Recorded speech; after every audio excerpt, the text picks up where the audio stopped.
அம்மா யானை தன்னோட குட்டியை அழைச்சிக்கிட்டு தண்ணி குடிக்கிறதுக்காக நீரோடையை பார்த்து போயிட்டு இருந்துச்சு. அம்மா, ரொம்ப தாகமா இருக்குமா? இன்னும் கொஞ்ச தூரம் தான் செல்லும், நீரோடை வந்துடும்.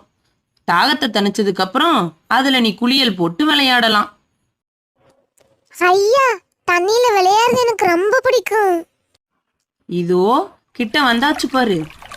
சலசலன்னு ஓடுற தண்ணி சத்தம் கேக்குதா? ஆமாம்மா, கேக்குது. வேகமா போலாம் வாமா. நீ ஆமா மாதிரி நடந்து வருது எனக்கு சுத்தமா பிடிக்கல.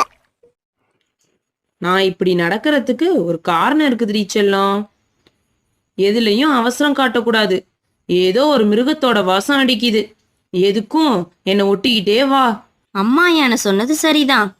கொஞ்ச தூரத்திலேயே எதிர்த்தாப்புல ஒரு குள்ளநரி வந்துடுச்சு. அம்மா, குள்ளநரி வருதுமா. எனக்கு ரொம்ப பயமா இருக்கு. பயப்படாத பேபி. தும்பிக்கைய தூக்கி கோபமா கத்துனா இந்த சின்ன பையன் பயந்து ஓடிடுவான். தாய் யானை குள்ளநரிய பிளிரிக்கிட்டு துரத்தி அடிச்சது.